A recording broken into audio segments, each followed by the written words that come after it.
Thanks, Sean, and thank you to Superintendent Regan, as well as to my good friend and partner, truly in keeping people safe, Chief Columbus. Thanks also to all of you for making time to do this tonight. I know it's been a long day with the storm, and it's hard to come home and try to get dinner organized and get on to do this. You know, my husband and I are the parents of two young adults as well. So I fully understand how exciting this is and how difficult this time can be. And I think sometimes when you're listening to these presentations or you need to be at these, you might be thinking, this isn't going to be my kid, or we've already talked about these things, or we've dealt with it, or I'm not worried about this, or I've got it sort of a plan. And I just ask you to keep the open mind with this thought. Every single year, somewhere across this county, we face some of these incidents that make what should be families' happiest days really tragic and really a disaster. And not once have I ever had one of those families say, I thought it was going to be me. And I know I speak for Chief Columbus as well. When we, are forced to show up at a house with the absolute worst news that a family can ever hear, I always say it's the news that divides your life in half, your life before you hear about something awful that's happened and your life after. Or when we're in the position where somebody's facing some serious charges because of this, people didn't expect it to be them. So I ask you to really listen to what we're talking about tonight from that perspective and think about, I think I know my kid. I know what would happen, but consider the range of things that are out there. Because we don't want to be out there in those circumstances. And I think for parents, a piece of what we're going to talk about tonight, and I know there is nothing as relentless as your kids when they want to do something and, every other kid is doing it and you are the worst mother, father in the world because you won't let them do it. There are some pretty clear rules that actually make some of these things illegal. And I think as a parent, in a way, it just makes it easier because you just can't do that. And also, I think it's important that we're all together, because I know one of the most effective things for my kids was when their friends, parents, and my family were on the same page. And hopefully tonight also sparks those conversations about, my kids are going to the prom with this group of kids, and I've talked to those other parents and we know what the plan is, and we figured out what we're going to be doing, what we're going to allow people to do. So our goal really is to have everybody have a great season, enjoy prom, graduation, all of that, and everybody be safe. And you will see as we talk about some of this, obviously the best thing is that somebody is not drinking, they're not using any other substances, and that message is reinforced at home. And there's lots of reasons, both the good and right safety reasons, as well as financial reasons to do that. But also, even in the case where kids make a mistake, make another choice, and find themselves in those situations, what's so important is that you have a plan. My goal is that everybody makes it home safe, that everybody ends up in their own bed, safe and well. And we'll talk a little bit about some of the changes that we've been able to advocate for in the law to help us get to that point. But to that piece, one thing that I think we don't talk enough about, and which really should be as instinctive for your kids as it is to get in the car and pull on a seatbelt, and that is not to get themselves in a car with somebody else who's impaired. And I tell this story all the time, but one of the most tragic cases that we ever had prosecuted was a young girl who got separated from her friends at an after party and agreed to take a ride home. She lived just over a mile away. It was pouring rain, and she took a ride with somebody who was impaired. and the truck went rolling off the road. She literally could have walked home.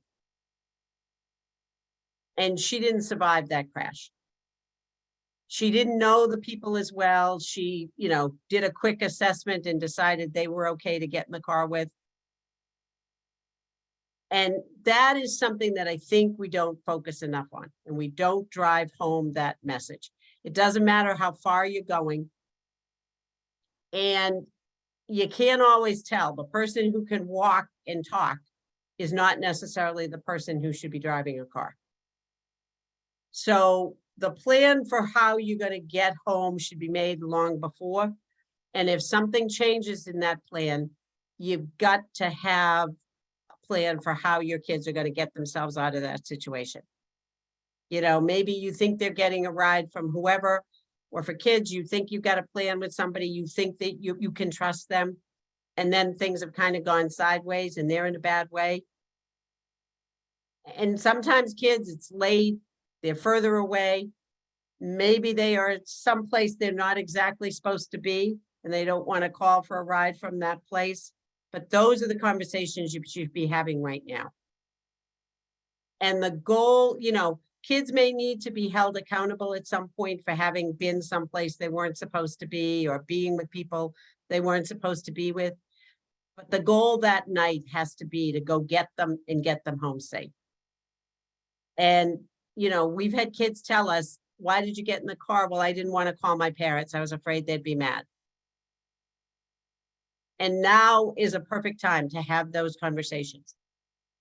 And for parents, as hard as it is to make that decision that, if you wake me up or I find out you were someplace you weren't supposed to be, I will somehow magically come and just bite back whatever I want to say until the next day.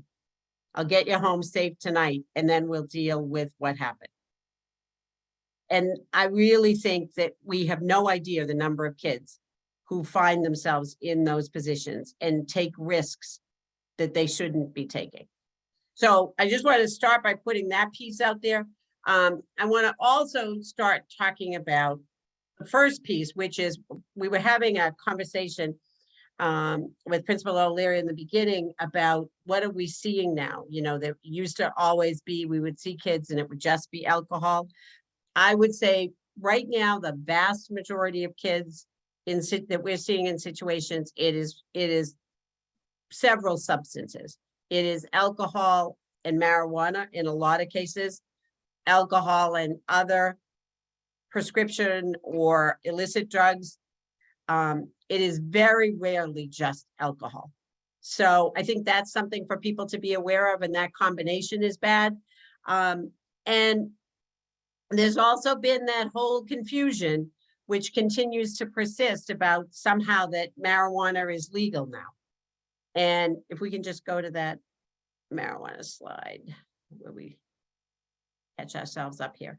But, the law, it is still illegal for anybody under the age of 21 to either be in possession of or to have been using marijuana, the same as alcohol. So the law changed for adults, but it didn't change for kids. And having possession of that marijuana, if you got under an ounce, it's decriminalized for adults. And they still have that civil fine in the education program, but it's still a criminal offense for kids. So just to kind of have that as the framework for anybody who thinks that's not the issue anymore. And then as to parents, and one of the reasons we started this program in Tewksbury was because of the incident that happened here, where there was a young man who died during a party, and the question of what the parents' responsibility was there. And I think as a parent, it's important to keep in mind you have both civil and criminal liability. The criminal liability is that it's obviously illegal to furnish either, so we can back up one minute, either alcohol or marijuana to anybody under the age of 21. And, furnish does not mean I'm handing it to you. Furnish doesn't mean you're coming in my house and I'm handing you a beer can. It really means that there's been an actual transfer, and a reasonable person in your circumstances should have known that that was going on. So it does put the burden on parents. You got kids in your house. You've got to be, backpacks should be outside. You got to assume there's water bottles with vodka planted around the house. Marijuana, you can smell it. People are in there, they're using it, it's going on. You've got to be on top of that. And think about, if you want to sort of measure that, the way this usually comes out is something tragic has happened.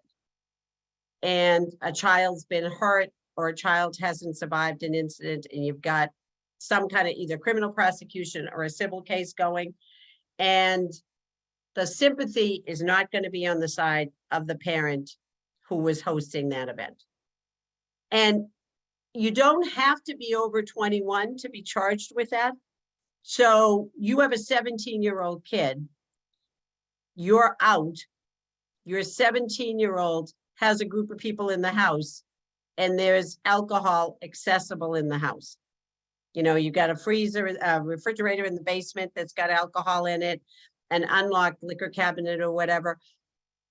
Your child can be charged with that, as can, if we can make that connection that you knew or should have known that's what was going to happen, be charged as well. One of the really unfortunate circumstances that happens a lot is there's an older sibling left in charge of the house. So you've got a 19 or 20-year-old that might be sort of supervising, really isn't in a position either to fend off what kids are up to or to kind of be keeping track of everybody. That person can face criminal charges as well. So that furnishing is a much broader term than I'm actually handing it to you or forcing you to do that. And I think in a way that should, as parents, make that easy. It's illegal to have that going on at the house. So to the extent that people are saying it's okay, or we're good with kids doing this, or let's just have this, it's illegal. That should kind of be the end of the conversation. And that goes as well, obviously, to anybody allowing people to go get it, in some way helping kids to buy it or to get that for them. And that punishment can include fines and up to a year in jail or both. So the stakes are pretty high for the criminal responsibility. And there's also the civil liability. And that's kind of that social host piece that we're talking about. Again, it's going to be, there's been a bad incident. And that's why the law is looking at that. The piece that, again, I think some people misunderstand that is not transferable. The law provides that you can, as a parent, decide, I'm going to permit my child at a family wedding, to have a glass of champagne, or we're going to have some wine at dinner to celebrate something, whatever. You, as a parent, can make that decision about your own child, as can a grandparent. That's a non-transferable right. So I can say my child in my house is allowed to have wine at the dinner table. I cannot agree with other parents. They're all going to go to their house and it's going to be okay. We'll take the car keys away and we know there's going to be alcohol there. I cannot give that right to my child's friend's parent. So they are still going to be responsible for furnishing alcohol to the people who came over. So kids come to your house and the deal is, the parents are okay with that, and we're going to collect the car keys. I just point out that is never a success story. If that was a success story, we would be suggesting people do that. We've had so many other cases where either they somehow get another car or something bad happens in another way. And you might remember some of those cases where kids have left and either gotten lost walking home. There was that tragic story of the little girl who fell into the puddle and literally drowned because she was so intoxicated she couldn't pull her head out of the puddle. So that is not ever going to be successful, but it is something that you cannot legally give to somebody else. So, and of course, that comes back to the different question, which is, since it's illegal for them to be using alcohol or marijuana, what is the message if you permit that in your house? But that's a separate conversation. The other piece is, if in fact somebody's hurt at your house, the criminal liability, as bad as that is, may pale in comparison to the civil liability. You might remember last year, the family that had the graduation party, they had a swimming pool. The young man died in the swimming pool. Well, those people don't own that house anymore, because all of that, houses, 401ks, all of that are going to be subject to that lawsuit in the civil case if they get a judgment against you. And again, it's going to be a situation where either a family may have lost their child, or a child may have suffered life-altering injuries. So you can have a kid who's suffered some traumatic brain injury or a paralysis or something that's going to need lifelong care. A jury is really not going to hesitate to make a finding about who should be paying for that. Your homeowner's insurance is probably not going to cover that, because it's intentional activity, allowing kids to be in the house, allowing there to be alcohol there. And even if it does cover it, the limits on your policy, which most of us, have maybe $1 million. If you've paid a hospital bill lately, $1 million doesn't go very far. Especially if you're thinking about a 16, 17, 18-year-old kid who might have suffered some life-threatening injuries. So I know that seems really harsh, and I would hope that you're thinking about and making those decisions as a family for all the right reasons. But in addition, there's also this criminal liability as well as massive civil liability. So those are things I think when your kids when you're saying to your parents, can we do this? Can we have, 50 kids over here?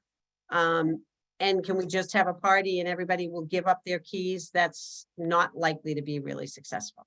And we all know, as the chief used to tell the story about having, social media take over and literally having kids practically trying to crawl under the fence of his house, when his kids were having a few kids over. So having a few kids very often becomes way more kids than anybody can reasonably supervise. In terms of just some of the risks, we know that kids have the highest rate of alcohol and substance misuse. We also know that kids, especially now after the pandemic, have really been suffering from lots of things, anxiety, depression. And there's also, I think, a lot of peer pressure to think that in some of these special events, you need alcohol or other substances to fully enjoy what's going on. So there's a lot of pressure being put on kids to do that.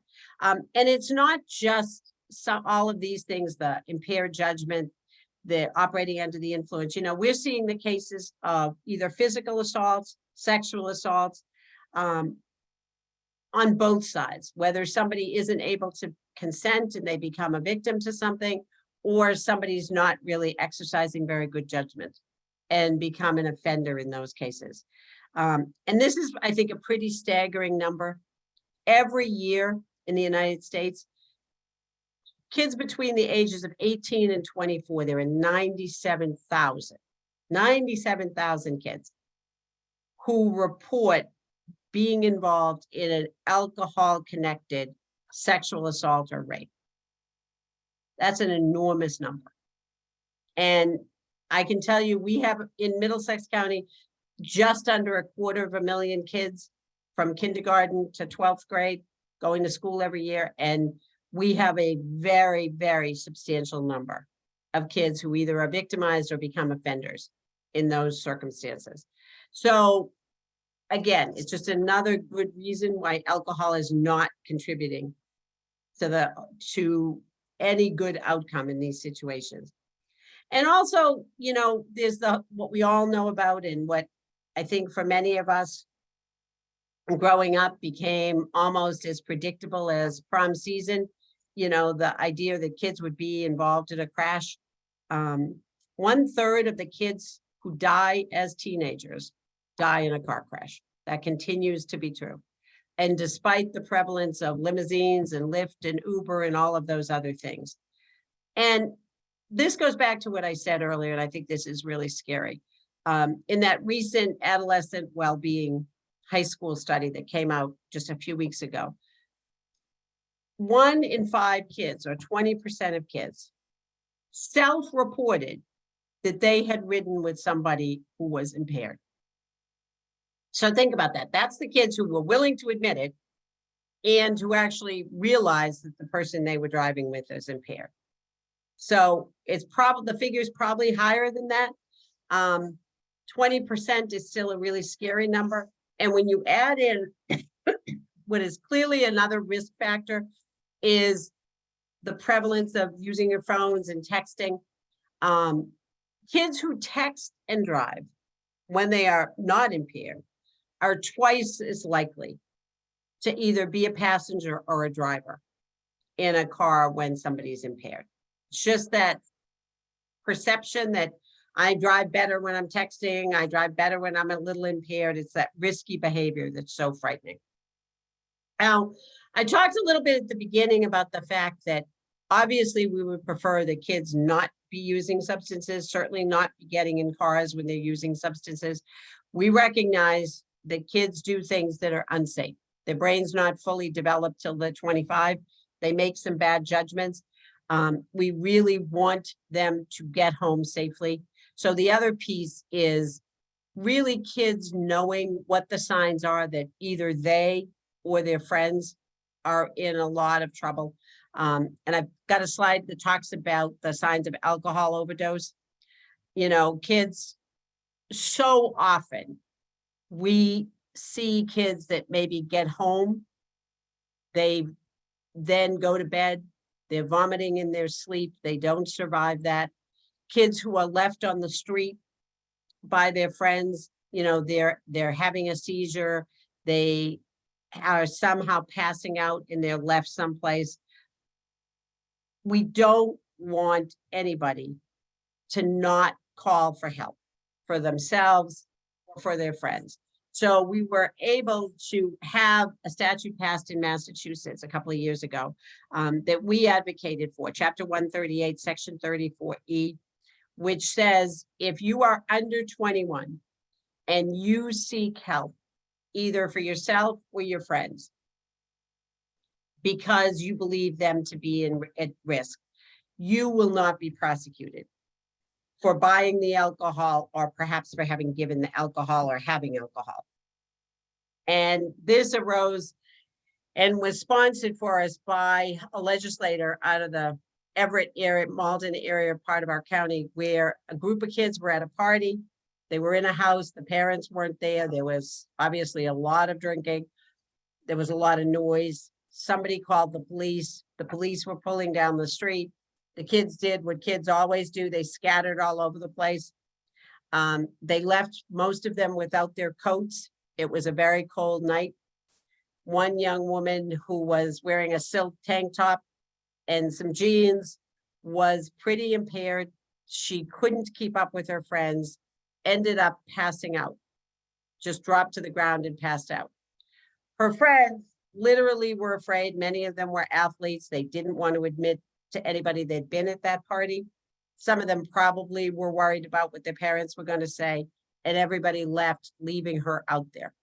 She was in a driveway of a neighboring house between the house and the parked car. No one would have ever seen her. In an incredible stroke of good fortune that saved her life, the woman who lived in that house was a nurse. At about 3 o'clock in the morning, she got called because of some accidents that had happened. She got called out to go to work. She came out and found that girl between her house and her car. That girl spent 6 months in rehab once she had had her blood warmed and survived that incident. you know, as a mother, I was convinced that we could not ever have that happening again. We couldn't have kids so afraid that they would get in trouble, that they wouldn't call to help their friends. So this statute does provide that kind of safe harbor. So for the students who are on this, don't be afraid of that. You see one of your friends that's in bad shape, don't leave them to go to sleep. Don't think they're just asleep. Especially if you hear somebody what seems to be snoring, that's distress breathing. Call 911 and get them some help. The risk of calling and being wrong is so small compared to saving somebody's life. So, you know, just a few tips to talk about. You know, I think it's critical to have a plan. Like, have those conversations with your kids, make that plan. You know, if I find myself someplace and my date or my friends or whatever is in a position where I'm nervous about getting in the car, that we have an agreement that, you know, there's something I'm going to say, like, I'm not feeling well. And if I'm the parent, I'm going to know that means you need me to come get you. No questions asked.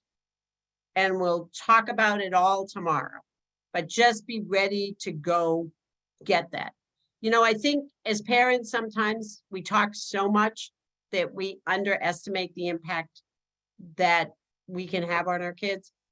I think there's lots of things that happen on those special nights when things are going on that nobody anticipates, but you can make some good plans that will give you some guardrails for all of that.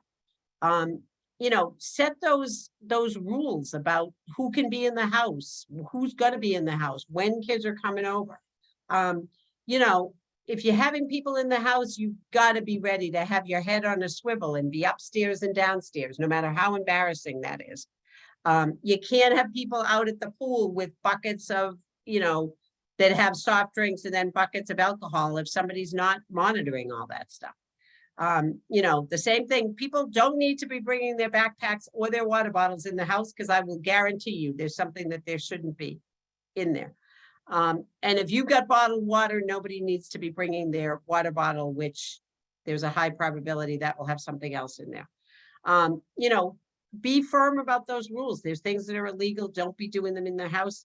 And you know, the other thing, to be very frank, if your kids are out and they might be calling you, you need to be in a position, whatever your evening's plans are, that if you get the call, you are in a condition to go get them. Because every single year I end up with a situation where the police get calling somebody to come pick up their kids, and then they end up being detained at the police station as well, because they're not in a condition to be driving.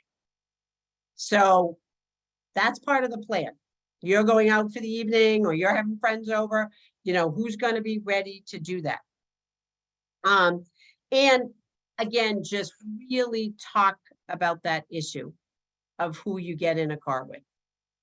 Don't change the plan if you didn't plan to go with somebody else. And if you did plan to go with somebody and that person is not in great shape, make that call and figure out where you need to go. And I know the chief will say the same thing, but you know, if you have to, and nobody ever, as particularly as a kid, is going to want to do that, but the police would much rather you call them than you take a ride with somebody who's not in shape to take you home. So I hope you will take to heart what we're talking about tonight, have those conversations as a family, and just remember that no one we meet at the wrong end of one of these incidents ever expected it was going to be their family. So thank you so much for having me. I'm happy to take questions if people have questions, or turn it over to the chief.